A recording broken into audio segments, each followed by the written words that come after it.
Hello audience, Mr. Z here, and before we get into today's subject, I'd like to introduce you all to a pal of mine. Goes by Doug Group Education. He's been helping me finish up some scenarios that really should have gotten a part 2, but just aren't top of the priority list at the moment. What with our, well, several page long list of fan scenarios. Oh geez, this is gonna take a long while to knock out, but the good news, folks, is that we've got scenarios for probably years. So, never fret. Oh boy, this is gonna take a while. Simon's already done a follow-up to my Communist Britain scenario, and it came out pretty good, so I think he and I are going to be doing this for quite a little while. If you're interested in seeing the potential of a ZDA alliance, check out his channel, and without further delay, let's continue into What If the Second World War Ended in Stalemate? When we last left off, the Allies and Axis had made peace at the expense of the Soviets, leaving them at a loss for land and patience. Stalin would have kicked his industrial and military development into high gear, seeking to enact revenge on Germany, Britain, and Japan for their imperialistic aggression against the USSR. This would be, until the time was right, accomplished through mass funding and arming of communistic insurgencies within China, Mexico, India, Africa, and Afghanistan. Mexico would soon see the instatement of a communistic government built upon Trotskyist principles, which you might argue would be incapable of cooperating with the Soviets. But honestly, we all know that the Soviets would like that backdoor into the US, and the Mexican communists would likely need the Soviet resources to keep them afloat, thus tying them into this mutually beneficial relationship, regardless of whether or not they fully agree with each other. They might have a Sino-Soviet split type of situation later down the line, but up until then, they've got something going right now. Afghanistan would see assimilation to the USSR, pushing its borders even closer to valuable British assets in Asia, notably India, who along with Japanese-occupied China, would see the eruption of a mass civil war between the current governments and communist insurrections, who had managed to claim significant segments of land thanks to Soviet aid and weaponry. Japan and Britain are defending against what seems to be an unrelenting onslaught by communist forces into both of their colonial holds, while the Soviets appear to be preparing for an invasion of Western Europe. Germany is certainly not having it, now dominating the majority of Central Europe. But before they would even get the chance to mobilize their troops in a show of force, the Soviets would have successfully launched their first nuclear test. The world over is rattled by the current state of things, as the world's most belligerent nation of the past decade has now obtained functional nuclear weapons, just as it has engaged in direct conflict with nearly every nuclear power at the time, and may soon be in direct conflict with the nuclear power of Germany. Fears over mutually assured destruction would lead to calls for immediate ceasing of conflicts by the Franco-British Empire, while Japan prepares to take any measures necessary to keep the communists out of their territory, and Germany simply demands the Soviets be nuked while their nuclear arsenal is limited. As far as the world knew, that test was the Soviets' first and only functional nuke. However, some feared that there were at least enough to devastate a number of significant Japanese, Indian, Chinese, or German cities, which would all be fairly within the Soviets' range, thus leading to the onset of mass uneasiness and the beginning of a Cold War between the Soviets, Japanese, Germans, and Franco-Britons, all of which had disagreements on how to approach the situation and held the capability to drive the Cold War down a path of their choosing. The Japanese and Germans would be absolutely adamant on the total annihilation of the communists, however disagreed on the approach, the Germans willing to take the risk of nuking Russia, while Japan was determined to utilize them only as a last resort, instead utilizing conventional military force as a means to beat back the communists. It'd be Germany's belligerence and aggression which would lead it to greater estrange itself from the Franco-British Empire, who would threaten retaliation if Germany put at risk its allies in the Near East. Although nuclear retaliation by Britain was never specified, Germany was forced to abide by this ambiguous threat, for the time being anyhow. Franco-Britain believed the best course to defeat the Soviets would be to simply outcompete them. This would lead the empire to focus efforts on improving quality of life and production within its colonies, especially after the communist split in India and the rise of communistic influence within their African colonies. The next few years would see the continual conflict from within Asia as the People's Republic of India begins expanding further, intent on reclaiming the entirety of India, while Chinese communistic forces wane in morale and number, being routed by the viciousness and technological superiority of the Japanese military.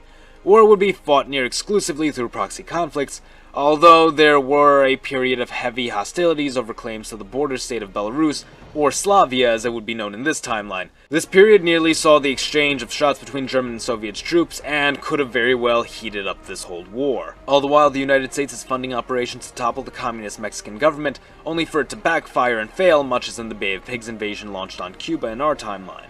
This would lead the Mexican communists to begin preparing a series of retaliation attacks upon California and US allied states south of its own border.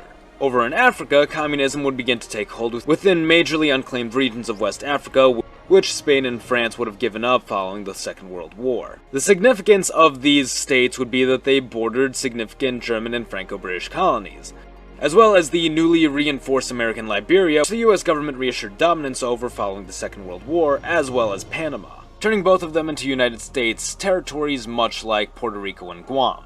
Unwavering German bravado would keep the Soviets at bay on the European scene. However, their proxy war with Japan soldiered on, despite the conflict quickly beginning to lean in a single direction. The new approach would be to focus on securing North Korea and Indochina as bargaining chips in a quick attempt to cut losses and declare a truce for the time being. And while the Chinese communists were quickly losing ground, their Indian counterparts were making tremendous headway in seizing Burma and quickly creeping into the southeastern half of the continent. Returning to Africa, we see communist influence growing exponentially as the Soviets began funneling resources into plans for a massive union in northwest Africa. Those opposed would quickly be persecuted by the communists, and many would flee to the German and Franco-British colonies. Liberia would take this opportunity to expand their borders and portray itself as an alternative, or rather safe haven, from the growing Red Menace. It is around this time the USSR would set its sights on further expansion to Turkey and Iran, both of whom would meet these attempts at subverting their governments with immediate force, leading to the beginning of the Turco-Soviet War and the beginning of direct intervention by Iran in the Franco-British proxy war, collaborating with Indian forces for an invasion of Tajikistan and Turkmenistan to establish a fortified military border, and heating tensions up even more as communist revolutions within Central America allow Mexico to grow its border and establish the Central American Union, just as communist states within Africa merged their borders, creating a massive bloc under the behind-the-scenes control of the Soviets. Liberia and its smaller neighboring states, fearing what this could mean for their futures, unite into the Liberation Bloc as a means to defend against the constant belligerence of the new African People's Republic, while Germany prepares to invade the Union from its colonies. The Soviets and dwindling Chinese communists managed to reach Korea, however overwhelmed by the massive Japanese presence, and find themselves locked in a battle for entry into the peninsula.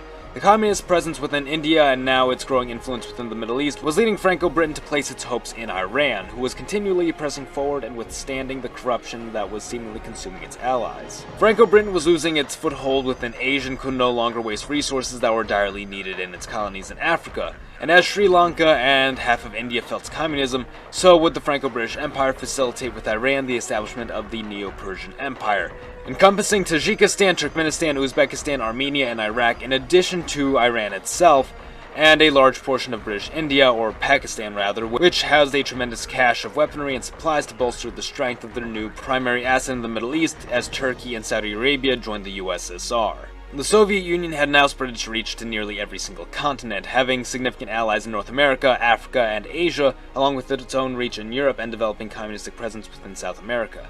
German and American meetings would be turning up well, and it would appear the two are preparing for a collaborated assault on the communistic presence within Africa, Central, and South America.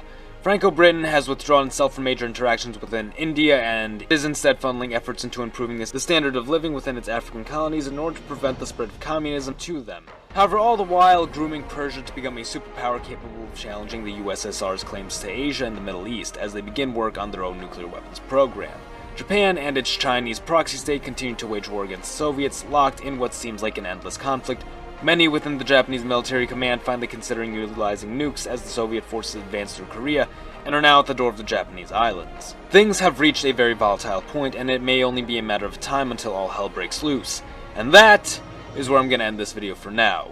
Be sure to tune in next time when we conclude this epic scenario. Thank you all for watching. Be sure to like the video if you enjoyed it and subscribe for more. Mr. Z, out.